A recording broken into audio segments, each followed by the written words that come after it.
Hi Deb, I have your scan here. This is the scan that you just took on April 11th versus your scan on March 7th. So that's the numbers that are in blue.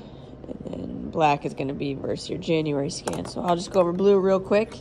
So this last month you've had pretty good movement.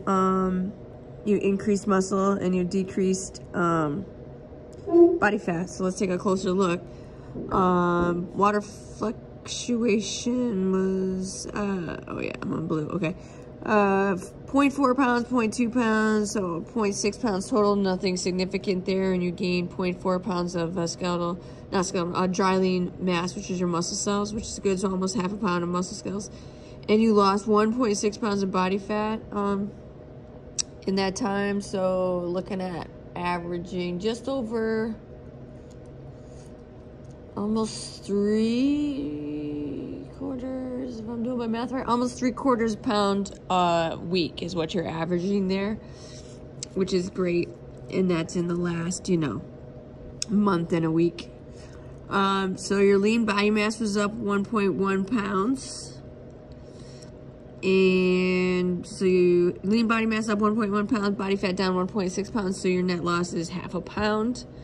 And again, that a little bit of that is a water fluctuation, so not significant there, but the scale doesn't show that nice 1.6 pounds, 1.5 pounds of fat loss, just because of you gained some muscle there. And that's where the scale can be a little bit deceiving. You gained 0.9 pounds of skeletal muscle mass, which is great, and you lost 1.6 pounds of body fat. So those two things moving in that direction are good. That's what we want. Gaining muscle, losing fat. You lost half a pound of body fat.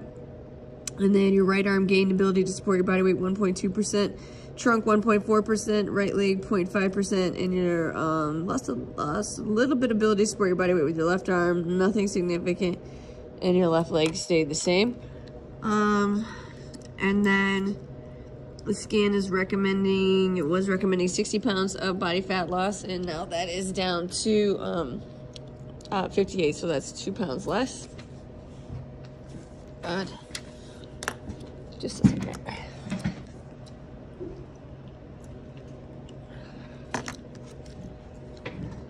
Sorry about that. My light in my classroom's on a timer and it shut off and annoyed me. Okay. So, where did you lose body fat from? 0.2 pounds off your right arm, 0.4 pounds off your left arm, 0.6 pounds off your trunk, and then 0.2 pounds off each leg, and your visceral fat levels went down 1 level. So most of the movement that happened to you in the 12 weeks happened in the past month, except for you did consistently lose more body fat. So let's take a closer look at numbers. This is this scan that you just took versus your very first scan in January. So that is going to be the numbers in black.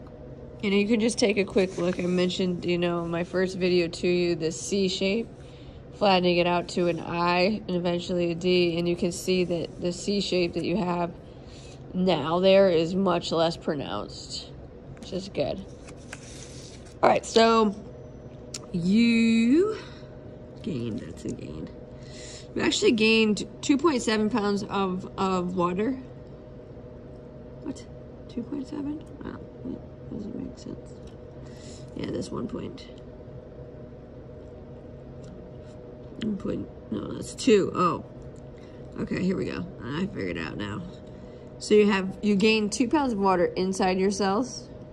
And so that could tell me that maybe your first scan you were dehydrated, or maybe your second scan you were could have been just that you combated some dehydration, or you were more inflamed or something. Sometimes I see that happening because at 2.7 water fluctuation. I mean, it's over a 12-week period, so I'm not really concerned. Plus, it didn't move too much between this scan and the last scan, so I'm talking myself through that thought.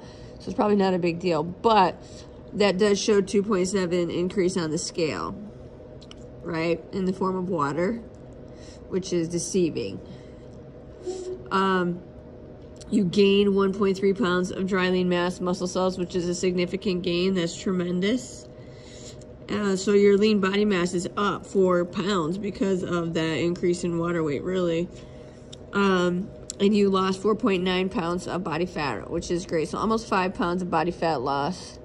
So again, just under, you know, a half a pound, just under half a pound a week is what you're averaging for body fat loss. And if you stay on that trend of gaining muscle slowly and losing body fat slowly, that'll be good for you over the really long term. So your net loss was 0.9 pounds for the 12 weeks.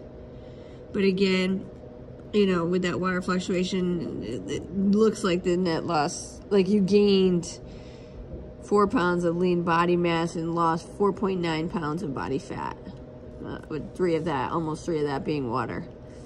A little bit deceiving there. So your skeletal muscle mass is up 2.6 pounds, which is great. Body fat down 4.9 pounds. You lost 1.9% of your body fat. And so the strength gains you had were tremendous in your upper body and lower body. You actually lost some strength, which I don't love. Because again, we want these lower body numbers to be, you know, over 100% able to support your body weight. And you went down a little bit. Right leg is less 0.9 percent, not pounds, sorry. 0.9% able to support your body weight. Left leg is less 1.3% able to support your body weight. Your right arm, your left arm, and your trunk all increase significantly able to support your body weight though, like significant. You know, an 8.7 increase in your right arm, 5.6 increase in your left arm, and a 4.5 increase in your trunk. So that's significant strength gain in your upper body. The scan was recommending 64.2 pounds of body fat loss. That is down to 58. So that is less 6.2 pounds, which is great. Where did you lose your body fat? Mostly lower body. You lost 1.6, almost 1.5 pounds off of each leg, 0.4 pounds off of your core, and then just over a half pound off of your right leg and your right arm and your left arm, and your visceral fat levels went down 1 level. So really good movement, you know, not at a super fast pace, which I get, but all the movement that occurred was positive, and that's a good thing, with the exception of, you know, we want to see your unilateral strength gain increasing. So all in all, I'm very happy with the progress, and I think if you stay on this path, you know, over the long term, you will continue, like I said, gaining strength, which you don't really need to. You don't need to worry about gaining muscle. You are in, muscle-wise, 145th percentile for your gender and your height. So you really don't need to be worrying about gaining any muscle and strength, but losing body fat. That should definitely be like where your focus is moving forward. Maintaining the muscle that you have. Sorry about that. So maintaining the muscle that you have, but losing the body fat. So, all right, good stuff. Super proud of you. I'm going to send this to you and some other stuff. Let me know questions, and stay in touch.